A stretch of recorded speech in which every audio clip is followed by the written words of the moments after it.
Alrighty. The session is being recorded and we are online. So maybe just a quick check-in with everybody. I know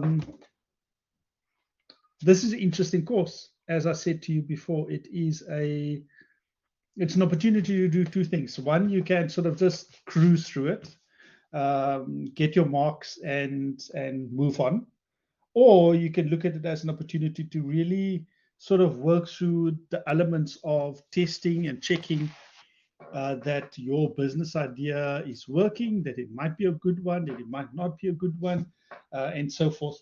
And that is what I'm really looking for you to do, to really sort of in that way take it as an opportunity to test the idea. But don't take my marking as a confirmation that your idea is a good idea. Okay, let me repeat that. Just because you get a distinction for the course doesn't mean that your idea is a good idea. All right, or that it will work. The marking is divorced from the idea. The marking is based on certain sort of academic criteria, and that is how we mark. There's an opportunity for you to really sort of go through the motions of putting together a business idea and testing it. All right. So don't worry, Prema. I've got you covered.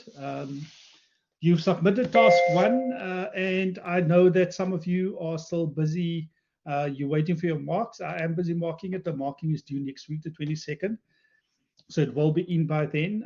I have started looking at some of it, and it's looking, I mean, as I said to you, if you answer the questions, you'll get the marks. It's as simple as that. And it's just about how much effort you put into answering it and how serious you take it. Because task one, I could see there were students that's not taking the question seriously because they look at the question and go, oh, there's like 3 marks. So should I really write more than 3 sentences? Yeah, you should. And that's why I put together the guideline in order to just give you a sort of so that you know what my expectation is. And when I say my expectation, this is between me and Peter and Kim. We sit together and we say, okay, how are we going to mark this particular assessment? How are we going to mark the business plan? And we all agree on certain expectations, certain structure. So that's really on my side. So just a quick check-in from your side. If you give me a score, a number on 1 to 5 or 1 to 7, how are you finding this module so far in a very basic way? Or maybe just type me a few words. How are you finding it? What's the one thing about the course that you enjoy? And what's the one thing about the course that you find just boring and a complete waste of time? I'll give you a moment. Okay. Is there anything specific about it, Prema, that you're finding sort of interesting, that's really engaging you?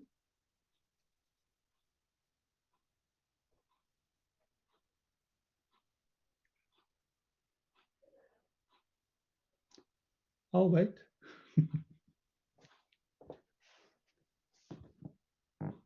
Oh, no, Leah. Sorry for you. Unfortunately, not. That's not the only module.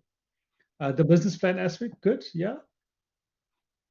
That's interesting, Deval. That is definitely an interesting point that you're raising. And I think in my first session already, I said to you as part of that reflection and the ICE task as well is to be honest with yourself, and then go through the process with that reflection, going, I'm not really an entrepreneur. I don't really want to take the risk.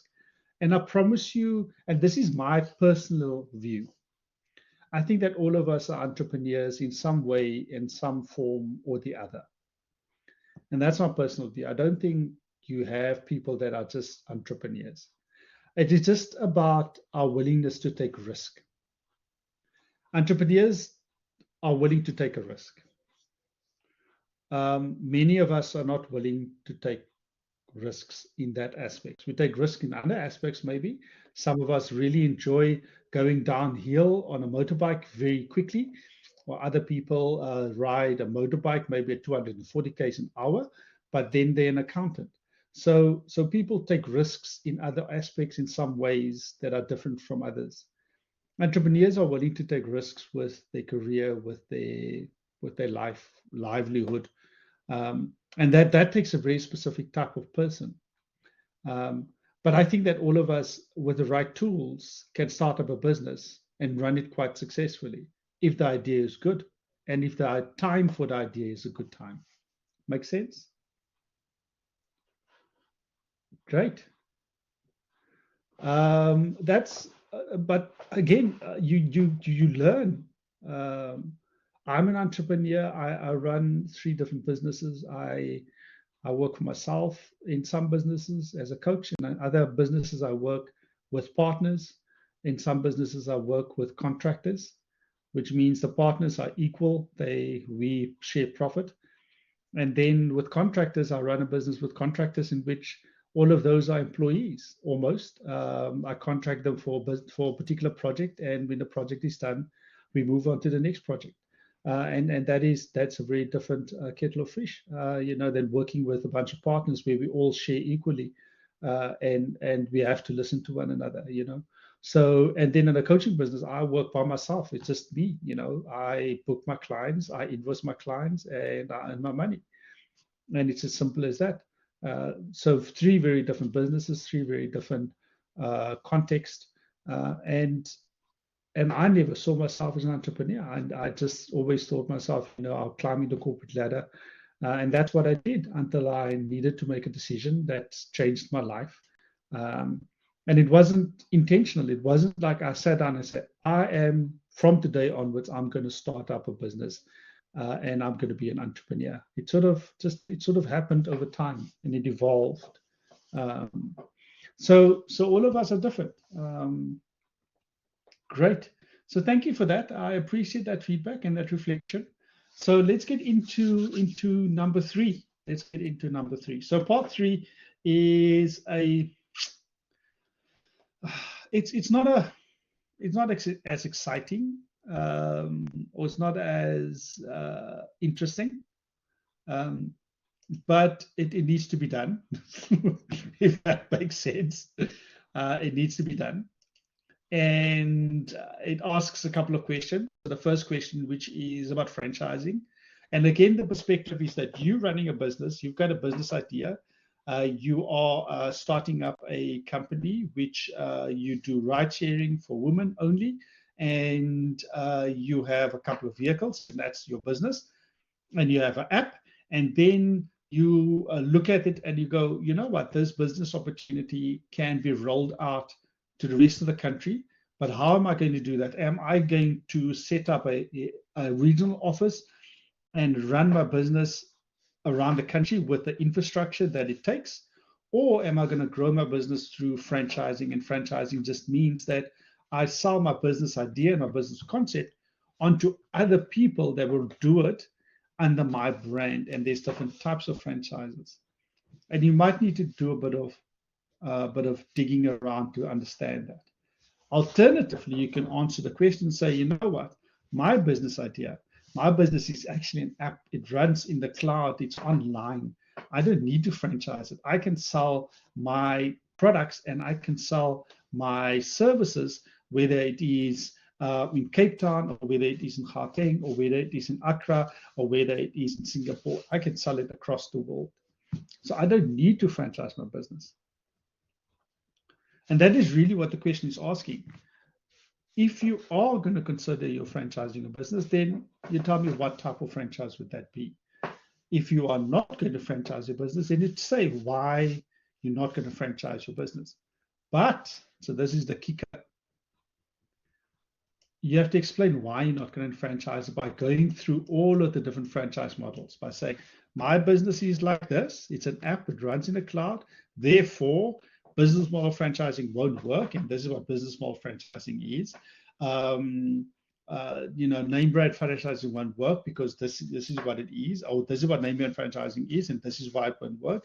This is what business model franchising is, and this is what works, etc., etc. So you're going to have to explain why each one of these models don't work for you because of the type of business that you have. Alternatively, you can say that you know what, the product that I'm selling, I don't want to share my special sauce or my special patent or my special concept or my special idea with anybody else, and therefore I won't franchise it out because business model franchising won't work, name franchising won't work, etc., etc. Does that make sense? I know it's 4 marks, but if you structure it very well, you can answer all of those questions in less than 300 words. Does that make sense for question 1? So once again, it's your business. This is not you. This is not you going out there buying a franchise to start up a business. This is you, your business, looking at franchising out. And that's why you have to, in the first couple of sentences, explain what is franchising. So it's you franchising your business in order for you. Because remember, entrepreneurs grow their businesses. An entrepreneur, by their very definition, grows value. They add value. They're not happy with just running a little business in their neighborhood, selling to their neighbors. They want to sell to the entire world. This is how they grow their business. And if you want to grow your business, franchising might be an opportunity. All right, makes sense? Question 1, done and dusted. Question 2, discuss some of the ethical dilemmas that your business might be faced with. Look at your specific industry and review some news articles in the near past. Is this the right question?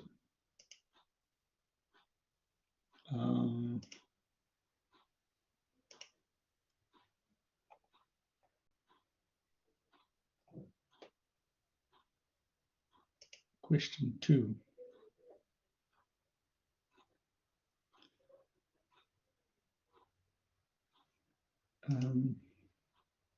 Discuss ethical dilemmas in your business might be faced with. Okay, I left it intentionally. I left it intentionally vague. It's planned this way. I didn't give you any guideline. It's 6 marks. So this is the place where you need to really reflect on your specific industry. So you're running an app that is a ride-sharing app for women, and so things like data sharing, things like location data, things like where there are safety aspects and all of those type of stuff. A company comes to you and they say, we want to buy all of that data that you're collecting on all these women that are taking the trips. We want to know where they're driving to, how often they drive, who they are, what the ages are, the email addresses, we want their phone numbers and so forth. Now, part of your terms and conditions might be that you can do with that data what you want. Or it might be that you can't sell that data, because remember, a lot of these companies sell data as an extra source of revenue. They sell it onto other companies. And there are companies that buy this data, advertising companies, marketing companies, data warehouses, and so forth. So that might be an ethical dilemma. What do you do if your business is focused on that particular consumer? And what if you don't disclose it? If you do disclose it, if you put on your website big bold letters, we are going to sell your data, will that mean that you'll have fewer customers? Or do you hide it away in the fine print so small, right next to terms and conditions, please click yes? That's a real ethical dilemma, especially if you're delivering a service that's seen to be safe, and so forth. And so forth, one of your biggest selling points is safety. So take that real sort of question and apply it to your particular industry. Solar panel installers. I know there's a lot of you that have solar panel businesses. Solar panel installers hardly ever tell customers that solar panels are only 28 to 30% efficient, if not less. So that means that you must have 3 times as many solar panels on your roof versus what you need, because they're only about 28% efficient. Solar panels are terribly inefficient. Now, people that install solar panels on the roof, they don't necessarily know that, or they might have done some research and they might know. I mean, that's a dilemma. Do you tell your customers about it? Don't you tell your customers about it? And then there's a whole bunch of other things as well. You know, it's about understanding, and it's about applying it to your particular industry. And I'm going to leave it blank because there's, in a textbook, they talk about a whole bunch of ethical dilemmas. This is really the place where you need to dig deep and do a bit of research on your particular industry and go, okay, so I'm accounting firm. And if I look at some of the issues that has plagued accounting firms in South Africa recently, with corruption and all of those type of things, what are some of those ethical dilemmas that I face? I'm a business that supplies solar panels, and I go to lunch with the local, manager at the Western Cape government, and at lunch he asked me for a full expenses paid trip for him and his family to Paris. And if I get that, then I get a contract to install solar panels on 150 schools in the Western Cape. Now, you know that 150 schools in the Western Cape having power with the current situation that we're facing will be the most amazing thing ever, because then they can continue operating and they can feed that power into the grid when there's no school. But at the same time, this guy wants a backhand, you know. That's a real thing, you know. As a small business owner, you've got 15 people that work for you, or you got 50 or 60 people, and you know that this contract will allow you to employ another 100 people for the next 5 years. Those 100 people that are employed, lives will change forever. All it takes is an all expenses paid trip for this guy and his family. 100,000 versus a 25 million rand contract, you know, versus 100 people that can get work for the next 5 years. Now, that's an ethical dilemma, you know, because ethics is different from legality, because something can be legal, but it might not be ethical. And that's the discussion I want you to have in here. Legal versus ethical. Because this is not about legal stuff. This is not about legislation. This is not about laws. This is about those situations in which you find yourself as a business owner, as an entrepreneur, that will challenge your ethics, that will challenge your morals. So I'll leave it there for you to think through and pick 2 or 3 situations and then talk through it. And give me some insight into it. Give me some insight in terms of how you would approach it. And it's a very honest thing to do, because you might turn around and say, you know what, I'll pay that guy's all expenses paid trip for his family, because you know what, those 100 people that I'm going to employ, the schools that are going to have power during this load shedding, I mean, geez, that outweighs my bit of corruption that I'm doing now. And that's an honest answer. That is a, you know, I'm not going to judge you if you answer that way. It is an honest answer. It is you justifying the ends and saying the ends justify the means.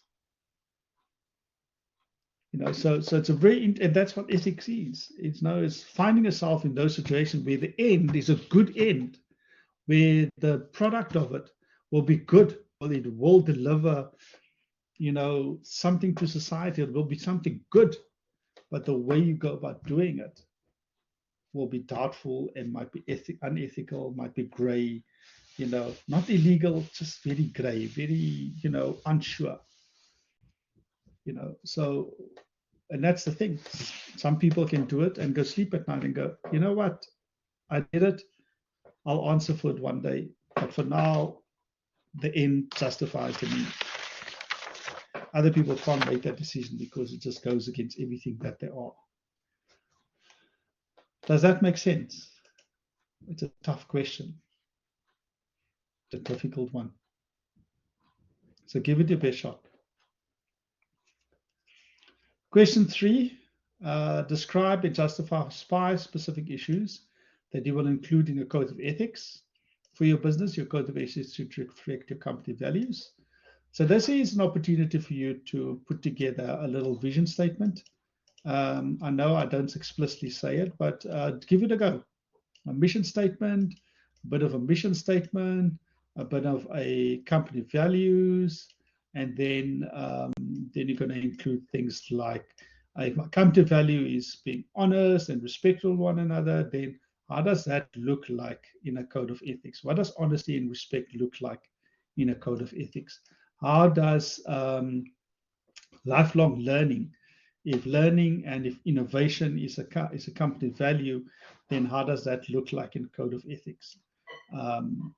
How does doing the right thing, or maybe we talked about honesty, we talked about respect for one another, all of those company values, how does they, and only maybe write out 5 company values, and then you say, how do those company values translate in the code of ethics? Make sense? Straightforward question, but it's all about the layout. It's all about how you flow. So have a go at the vision statement. I want to light up South Africa through I want to provide light in the darkness through providing solar panels for household use. My mission is to provide a power solution for those that don't have access to power solutions at an affordable price through blah, blah, blah, blah, blah, blah. My company values include things like honesty, hardworking, da, da, da, da, da. There's my code of ethics. My honesty looks at, things like through everything that you do, make sure that you honest in your motive, blah, blah, blah, and there might be some description of it in your code of ethics. So please, just this one page, not longer than a page. You don't have to get to a full page. And then you write that down. Okay, makes sense? Question 3. Awesome, great stuff. We're almost there. Question 4, the last question in here. So question 4, just like question 4 in the previous section, was quite a tall order, was quite a bit of work. But what I've done is I've included in here again for you just a very, very basic template. So what I do need from you, I do need an organogram. That's part of the output.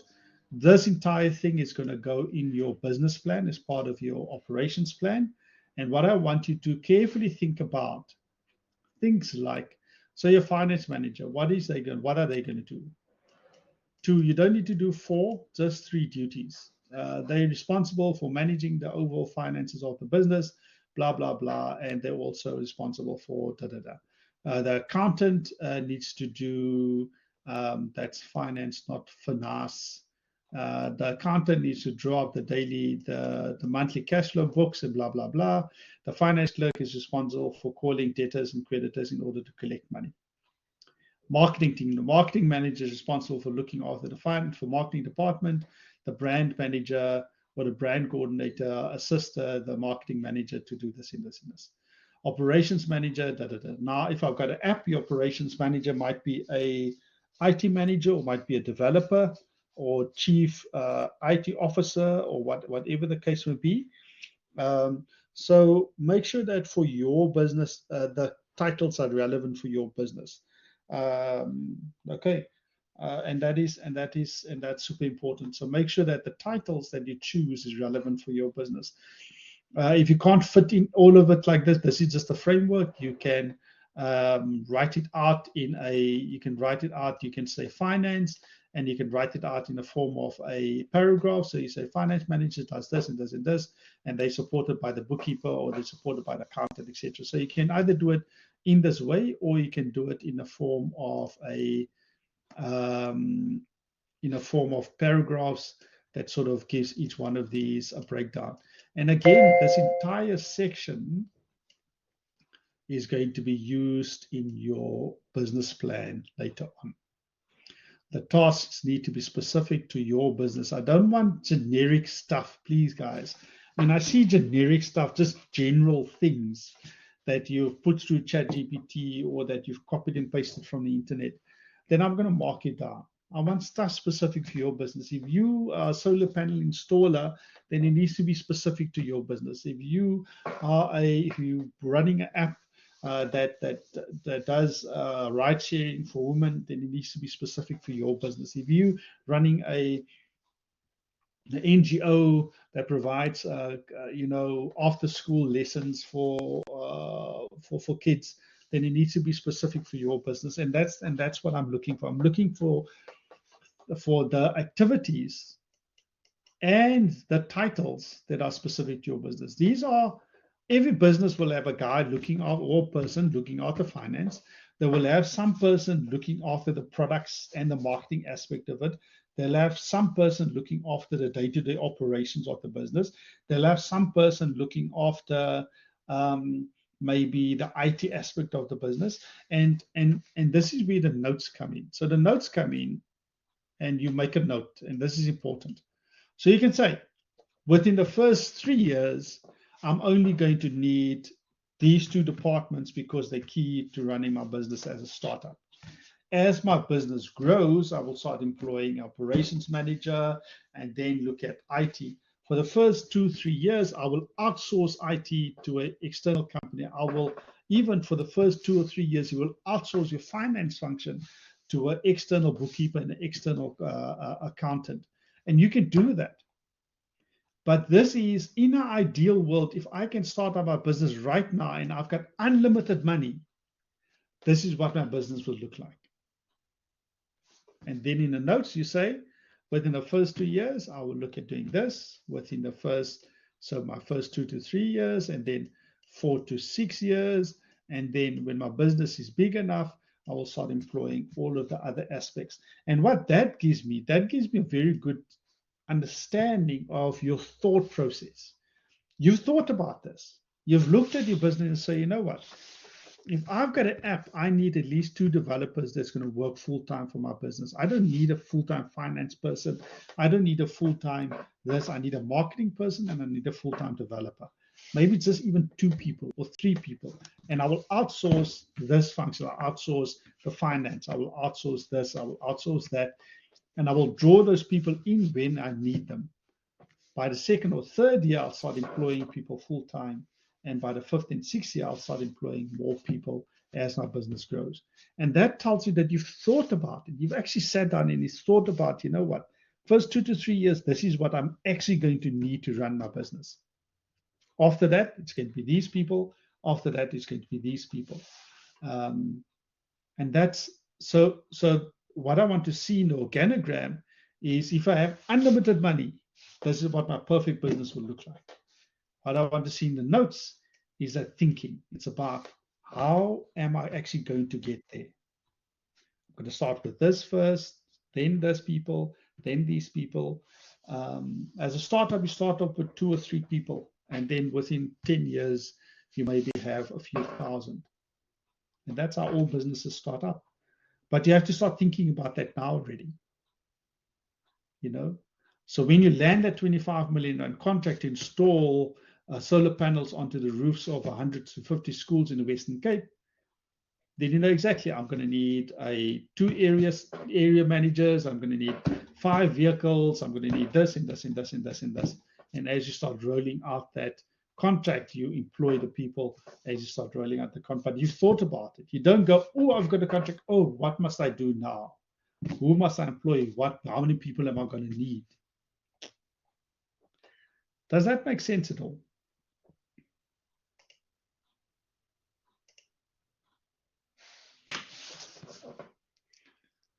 Great stuff. It's a nice task. It's simple, straightforward. The ethical one is the sort of the thoughtful thinking about, reflecting one. But for the rest of it, you can knock this out in the evening and be okay.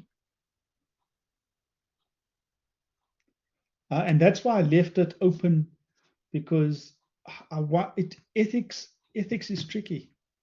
That's why it's ethics. I mean, it's not black and white. For each person, depends on their morality. For each person, the way they see the world, it will mean different things. So you get the law, you get morality, and then you get ethics, and then you get your own personal measurement or criteria in terms of what is right and what is wrong. And a lot of that is informed by our upbringing. It's informed by our spiritual beliefs. It's informed by a lot of things. Ethics are those things which are acceptable and those things which are not acceptable. Morality is those things which are right and which are wrong.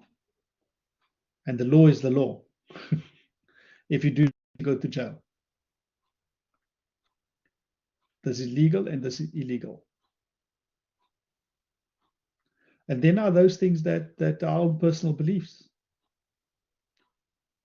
Some people believe certain things which are immoral, but that's their belief. You know, it might not be acceptable in society, but that's their belief. It might be part of their religion, it might be part of their upbringing, or it might be the way they see the world, but that's their beliefs. So that's that intersection between legality, morality, ethics, and beliefs. It's only 4 marks, so don't go crazy. All right. Guys, thank you very much for joining in. I appreciate all of your engagement. Are there any questions before I sign off? How did you find the session?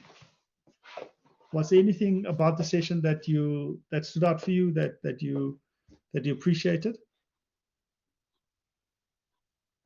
Excellent. Thank you very much. Thank you for that feedback.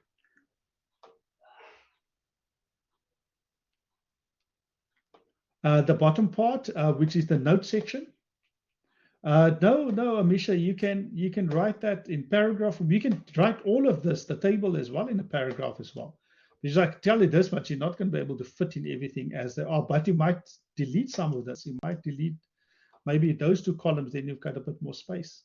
The only reason why I did this is so that it sort of sits nicely underneath the different things in the organogram. So what I'll do is I'll possibly make this, or you can make this into landscape, and then you'll have a bit more space running across if you want to keep it in table form. But otherwise, you can just leave it in. You can write all of this stuff in the paragraph as well. That's all good by me. All right. Good stuff, guys. My lights are about to go off. Have a wonderful evening. Thank you very much, everybody that logged in. And as always, if you do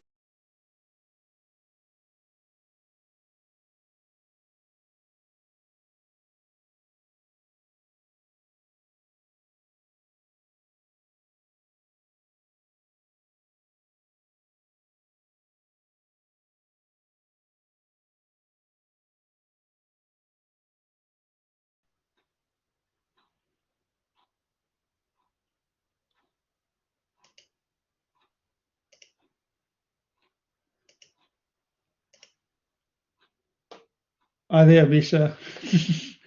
Yeah, my lights went off and then I left. But I'm back again. I just want to stop the recording. Alrighty, have a good evening. Cheers.